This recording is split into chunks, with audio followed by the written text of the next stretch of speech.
అంటే ఆ పిఠాపురం సభలో నాగబాబు గారు మాట్లాడినప్పుడు ఖచ్చితంగా 2 ఫ్యాక్టర్స్ అయితే బాగా పనిచేశాయి. ఆ ఫ్యాక్టర్స్‌లో వర్మ గారి పేరు ఖచ్చితంగా ఆయన ఎత్తుతారు. వర్మ గారి గురించి చెప్తారు. ఎందుకంటే వర్మ గారు చేసిన త్యాగం మనకు తెలియంది కాదు. మరి ఈ నేపథ్యంలో అసలు వర్మ గారి పేరు ప్రస్తావించకుండా ఆయన నాగబాబు గారు పైగా రైమింగ్‌గా కర్మ అని చెప్పేసి కూడా మాట్లాడడం జరిగింది. దీన్నెలా చూస్తోంది టీడీపీ? నేను నాగబాబు గారు ఎందుకు మాట్లాడారు, దేనికి మాట్లాడారు అనే దాని గురించి పక్కన పెడితే అండి, ఖచ్చితంగా పిఠాపురంలో అంటే ఎలక్షన్ కి ఒక 30 రోజుల ముందు, ఒక నెల రోజుల ముందుగా పవన్ కళ్యాణ్ గారు ఎన్నుకోవడం జరిగింది. ఏదైతే ఆ కాన్స్టిట్యున్సీని ఎంచుకోవడం జరిగింది. ఆ కాన్స్టిట్యున్సీలో వర్మ గారు హోల్ హార్టెడ్ గా సపోర్ట్ చేయబట్టే వర్మ గారు సపోర్ట్ చేశారు కాబట్టే ఈ రోజు మనం చూసుకున్నట్లయితే పవన్ కళ్యాణ్ గారికి ఇంత మెజారిటీ రావడం జరిగింది. వర్మ గారు క్యాడర్ కావచ్చు, వర్మ గారు లోకల్ గా ఆయన చేసిన పనితీరు కావచ్చు. ఎందుకంటే ఎలక్షన్ నెల రోజుల ముందు వెళ్తే ఏ నాయకుడికి కూడా ఆ ఆ ప్రాంతం యొక్క అంటే ఆ కాన్స్టిట్యున్సీకి సంబంధించిన నైసర్గిక స్వరూపాలు కూడా తెలియవు. అంటే ఎక్కడ ఏ ఊరు ఉంటుంది, లేకపోతే ఎక్కడ ఏ వార్డు ఉంటుంది, ఆ వార్డులో జనం ఎంత, ఇవన్నీ ఏం తెలియదు. సో ఆయన హోల్ హార్టెడ్ గా వర్క్ చేసి ఎంత క్యాంపెయిన్ చేసినా ఎలక్షనీరింగ్ అనేది చాలా ఇంపార్టెంట్ అండి. ఏ వార్డుకి ఎంతమంది జనం ఉంటారు, ఎవరు ఏ ఓటర్లు, ఇక్కడ ఏ కమ్యూనిటీ ఓటర్లు ఉంటాయి, ఇలాంటివి క్షేత్రస్థాయిలో పనిచేస్తాయి. సో అది అవునన్నా కాదు అన్నా, లేకపోతే మీరు విమర్శ చేశారు నాగబాబు గారు అని అనుకున్నా, లేకపోతే నాగబాబు గారు వర్మ గారిని ఉద్దేశించి ఆయన మాట్లాడారో మాట్లాడలేదో నాకు తెలియదు, కానీ ఇది అక్షర సత్యం. వర్మ గారు ఉన్నారు కాబట్టే పవన్ కళ్యాణ్ గారికి ఖచ్చితంగా అంత మెజారిటీ రావడానికి, క్షేత్రస్థాయిలో ఆయన ఒక నెల ముందు వెళ్ళి కూడా అంత కంఫర్టబుల్ గా ఎలక్షన్ చేసుకోవడానికి రీజన్ ఏంటి అంటే వర్మ గారు ఉన్నారు. వర్మ గారి క్యాడర్ మొత్తం కూడా ఆయనకు పనిచేశారు కాబట్టి. సో ఇక వర్మ గారిని ఉద్దేశించి మాట్లాడలేదు జనసేన పార్టీ ఆవిర్భావ దినోత్సవం రోజున, అంటే ఆవిర్భావ దినోత్సవం సంబంధించి జరుపుకుంటున్న ఒక సభ రోజున అనేది కనుక వస్తే మాట్లాడుకోవాల్సిన అవసరం లేదండి. అది వాళ్ళ పండగ, వారి యొక్క పార్టీ పండగ. వర్మ గారు ఆ పార్టీకి సంబంధించిన వ్యక్తి కాదు. మేబీ వర్మ గారు గెలిచిన, ఎందుకంటే ఆల్రెడీ పవన్ కళ్యాణ్ గారు గెలిచిన తర్వాత ఖచ్చితంగా ఆయనకి సన్మానం చేసి వర్మ గారు ఉండబట్టే నేను గెలిచాను అని చెప్పి ఆ రోజు ఆయనే ప్రకటించారు. వర్మ గారి దగ్గర ఆశీర్వచనం తీసుకున్నారు. ఆయన దగ్గర ఆయన అక్షింతలేసి ఆశీర్వదించడం జరిగింది వర్మ గారు. కానీ ప్రతి అంశంలోనూ ప్రతిసారి కూడా వర్మ గారికి జరిగే అన్యాయం జరుగుతూనే ఉంది.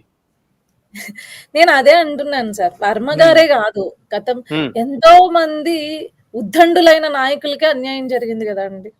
దేవినేని ఉమా గారు ఒప్పుకుంటున్నారు. కొన్ని తప్పవండి పార్టీలో, ఎందుకంటే పాత నీరు పోతూ ఉన్నప్పుడు కొత్త నీరు వస్తూ ఉంటుంది. పేరు పెడతారా? ఇప్పుడు కాస్ట్ ఈక్వేషన్స్ ఉంటాయి.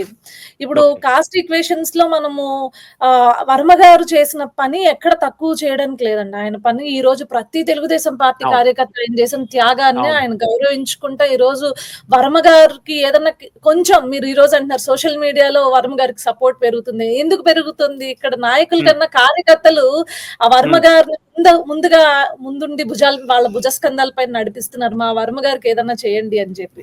కానీ కొన్ని పరిస్థితుల్లో ఏంటి అంటే మనకి ఇక్కడ రూలింగ్ వచ్చేసరికి, అధికారంలోకి వచ్చేసరికి, మీకు ఇందాక చెప్పినప్పుడు కొన్ని కాస్ట్ ఈక్వేషన్స్ లో చాలా మంది ఆ విషయాన్ని స్వయాన వర్మ గారే ఒప్పుకున్నారు. ఒక జెడ్పీటీసీని ఎంచుకోవాలంటేనే చాలా ఆలోచించాల్సి ఉంటుంది అని. అవును, ఓకే, దట్స్ వాట్ వర్మ గారికి ఎలా జరిగింది అనుకోవచ్చు. అంతే అండి. ఇప్పుడు వర్మ గారికి అలా అన్యాయం చేశారు అంటే లేదు, రేపొద్దున, ఎందుకంటే మీరు చూస్తారు కదా. ఓకే, అవును, అంటే ఆయన జరిగే న్యాయం జరుగుతుందంటారు. సరే, అంటే అలాంటి వ్యక్తులు కాదు సార్, అలాంటి వ్యక్తులను గుర్తుపెట్టుకోకపోతే కార్యకర్తల నుంచి వచ్చి పుట్టిన నాయకులు వాళ్ళందరూ ఈ రోజు పార్టీ ఉనికే ఉండదు.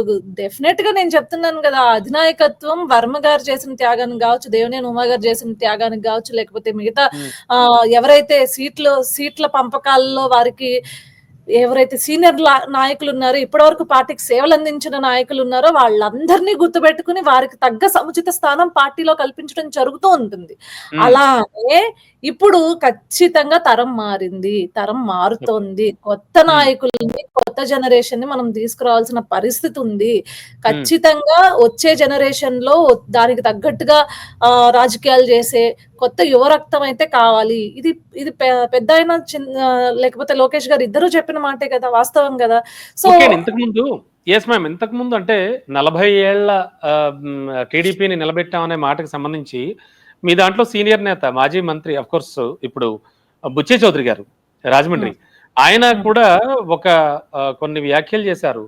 అంటే ఏమంటారు? వడ్లు కొలిచినప్పుడు ఏదో లాస్ట్‌న కొన్ని వడ్లు తక్కువ పడితే గనక అవే ప్రాధాన్యం అనుకోకూడదు. వాటి వల్లే మొత్తం తూకం తూగిందనుకోకూడదు. సంథింగ్ ఏదో ఈ టైప్ ఆఫ్ ఒకటి చేశారు కదా! దీన్నెలా హ్మ్. చూడొచ్చు?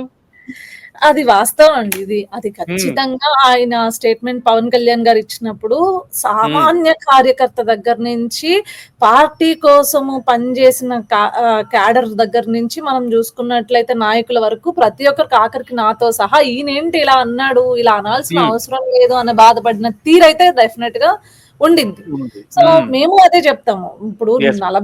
40 ఏళ్ల చరిత్ర కలిగింది అని మీరే చెప్పారు. నేనేమంటాను అంటే మా పార్టీ సంస్థాగతంగా ఎంతో స్ట్రాంగ్‌గా ఉండింది. మాకు తెలుసు పోల్ మేనేజ్‌మెంట్. మీరు గతంలో ఆ వ్యాఖ్యలు చేశారు. ఆ గౌరవం మాకిచ్చారు. హ్మ్. డెఫినెట్‌గా కాకపోతే ఏంటి అంటే ఆయన ఒక మాట అనుండాల్సింది. ఈ 40 ఏళ్ల పార్టీని నిలబెట్టిన దాంట్లో అంటే నిలబడిన దాంట్లో మనం గూడా ఒక పాత్ర పోషించాము అనే ఉద్దేశంతో యెస్. ఆయన అనుంటారు అని నేను అనుకుంటున్నా. ఎందుకంటే గతంలో ఆయన వ్యాఖ్యలు అంత క్లియర్‌గా ఉన్నప్పుడు హ్మ్.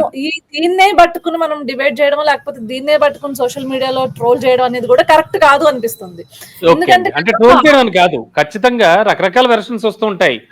ఎవరి అభిప్రాయాలు వాళ్ళు చెప్తూ ఉంటారు. అండ్ మొత్తానికైతే అంతర్గతంగా టీడీపీలో ఒక మథనం అయితే జరుగుతోంది. ఒక ఆలోచన అయితే వస్తోంది. ఈ వ్యాఖ్యలకు సంబంధించి. Am I right?